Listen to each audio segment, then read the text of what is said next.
Ed Gonzalez, Harris County Sheriff. We have 4 confirmed adult people deceased inside the residence. What we know at this time is that approximately 3:15 a.m., Precinct 3 deputy constables received a call regarding a female that had possibly been shot here at the location. Upon their arrival, they tried to ascertain what was going on. At that point, they were met with gunfire.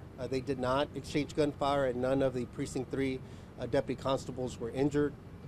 At that point, our SWAT team from the Harris County Sheriff's Office was called out to the location. A perimeter was set.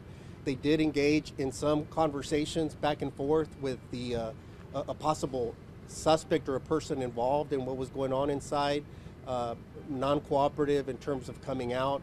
We did learn through the investigation that was ongoing and dynamic at the time that there were possibly other occupants inside the house. Upon negotiations and other operations that we conducted out here, we finally were able to gain entry when we heard a final gunshot. Upon making entry, our SWAT team discovered 2 adult females and 2 adult males. We believe that one of the males was the suspect or the possible suspect that we were focused on as a target of our scene investigation out here. It's our understanding that the adult suspect, a black male, 49 years of age, was in a dating relationship. At least what we understand early on is that it's probably a boyfriend-girlfriend type situation. Again, another domestic violence situation once again. And the other 2 are adult children, possibly of the female. I understand that the male may have younger children, but we were able to verify that they were not here at the residence and no harm was committed to them as far as we know. So at this point, that's what we have right now. Now we're moving on to the scene investigation. The Harris County Sheriff's Office, as is standard procedure, will make the scene and conduct now a scene investigation. And all of this is still preliminary. I'm sure you'll probably ask if there's been a history of calls here to the location. We don't have any reported calls to this location. It appears that the female is the one that called and said that she may have been injured by a gunshot, and so we're going to have to piece together and look at the timeline of what occurred out here. But at this point, it appears that the male that finally ultimately appears to have died from a self-inflicted gunshot wound was most likely the aggressor, but we don't know that. That's still preliminary. It's possible that she may have played a role somehow or shot. We don't know the timeline in terms of where shots were fired. We also believe that the individuals inside were shot prior to our arrival. The initial shots that were fired towards the deputies were the only shots that were heard during our interactions. And then ultimately, the final shot was the self-inflicted gunshot wound that the male took. We gave him every opportunity to surrender safely.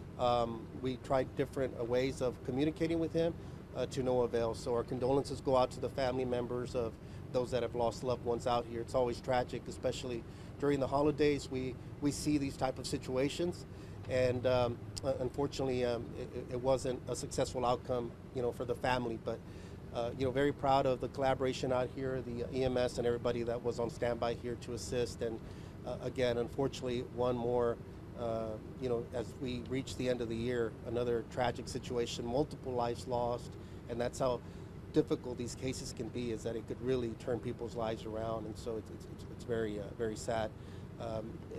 Briefly in Spanish, respondimos a un incidente, una llamada a este local en la calle Lourdes, en la parte este del condado. Hemos encontrado 4 personas muertas, 4 adultos, 2 hombres y 2 mujeres. Parece ser que el sospechoso era un afroamericano de 49 años. Y él era el novio de una de las personas que vive allí, y los otros 2 adultos parece que fueron los hijos de la mujer que falleció. No sabemos, tenemos que confirmar eso. No hay historia de que hemos recibido otras llamadas. Aquí solamente la que recibimos hoy era aproximadamente las 3:15 de la mañana más o menos, cuando los oficiales del precinto 3 recibieron la llamada de que algo había pasado aquí, o había un disparo.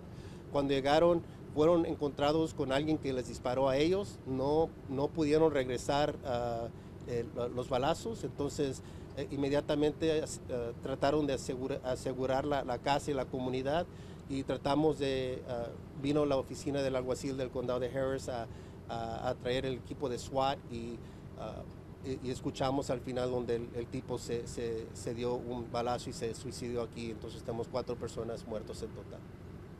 Any questions? Sure. If you talk about domestic violence, once again, we've been out, it seems like this all across the county, and I'm sure it's just disheartening for you to continue to come out to scenes and talk about domestic violence this year. Yeah, I've seen way too many of these situations throughout my career. I remember it's still stamped in my memory last year on Christmas Eve when I responded to a scene where a female was shot and killed by an ex-boyfriend.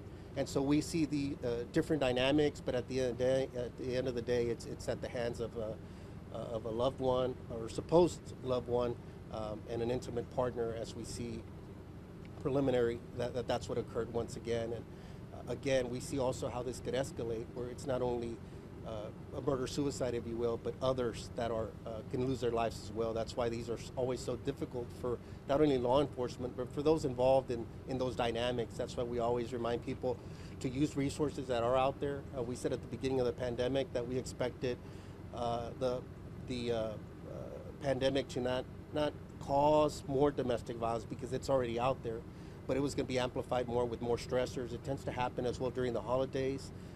Just due to different emotions, and there's a lot of stressors going on, and so that's an example of what we appear to have here today. Sure. I know it's too early to tell as far as the motive goes, but I can imagine it's tricky with the suspect being dead as well as 3 other people. Talk a little bit about that and how you might come about trying to figure that out. Yeah, basically what we'll do is try to gain as much intelligence, talking to family members and others, and try to gain some information of what happened. There may have been maybe some ongoing disputes recently between the couple.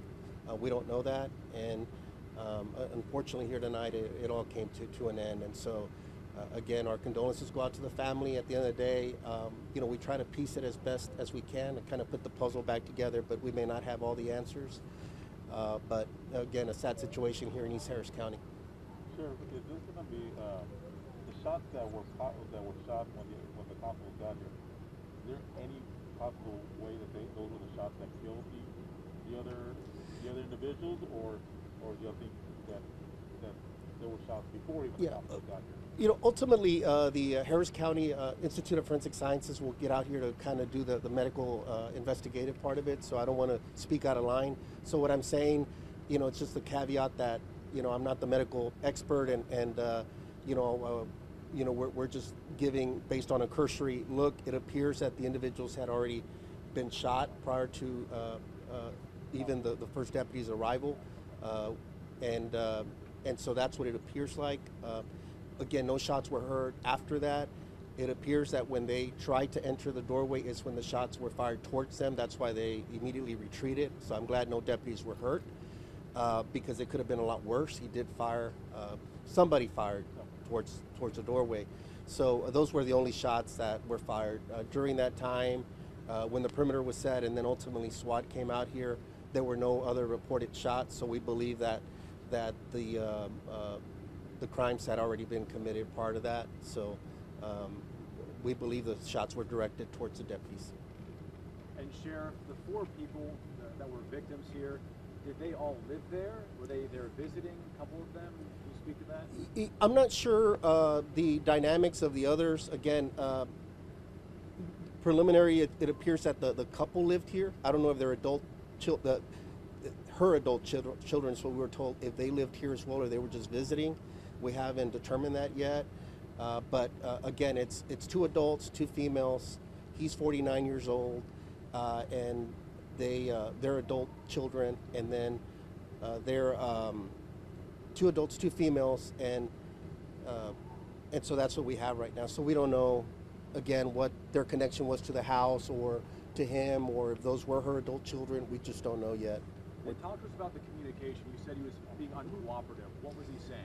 Well, there were times when he would pick up the phone and talk to some of our support team members out here and have conversations, but it was very short. It was never a sustained communication, which isn't always, sometimes we were able to make contact, other times we're not. At this point, there was some communication back and forth throughout these last few hours.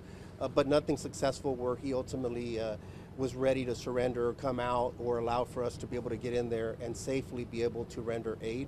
And so, all those are part of our strategies, and we try to give them different options. At the end of the day, we want them to know above everything that we're here to try to minimize, any consequences or damage or anything like that. But at the end of the day, it's up to the individual to ultimately make a decision of how the situation is going to unfold.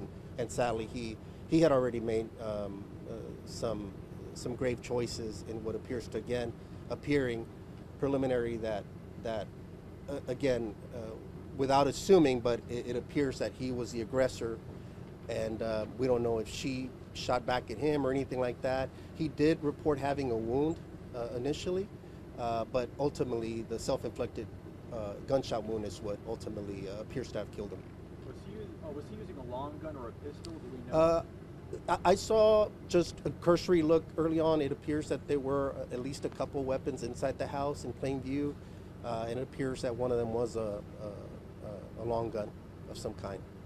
Yeah. And who made the discovery of the 4 bodies? Was it the 2 robots or was it deputies on scene? The SWAT team ultimately was able to gain entry and confirm that they had what they had. It wasn't all immediately visible. And so that's what we had. Once they went in, were able to go in safely and secure the scene, is when they discovered all 4 bodies. Can you have that answer in Spanish, sir? Sí, nuestros oficiales de SWAT son los que después de que pudieron determinar que el individuo se había suicidado, entonces cuando pudieron hacer entrada a la casa en una manera segura, y es cuando encontraron los 4 personas muertos. En este momento parece ser, como mencioné, que son 4 personas en total, 2 mujeres, 2 hombres, un hombre siendo el sospechoso, el otro 2 parece ser los hijos adultos de la mujer, y la mujer también es la 4ª persona que está adentro. ¿Es la mujer la que se había reportado herida al principio? Sí, que se había reportado que había sido baleada, entonces es cuando respondieron y se encontraron con unos disparos cuando trataron de entrar a la casa. Cuando el equipo especial trataba de hablar con la persona armada, ¿él les decía algo, les pedía algo? No pidieron, no hizo ni un tipo de petición ni nada. Queríamos obviamente que se entregara y no pudieron confirmar si había más personas, si había más personas en ese momento, pero no se entregó. Hicieron algo de contacto en algunas veces con él, pero nada donde se mantenía la conversación con nuestros agentes. Can you briefly describe the situation or the scene inside the home? Were the adult children laying in bed? Where were they? I saw. I didn't make full entry yet because we want to contain the scene at this point, because now we're moving into the homicide aspect of the investigation.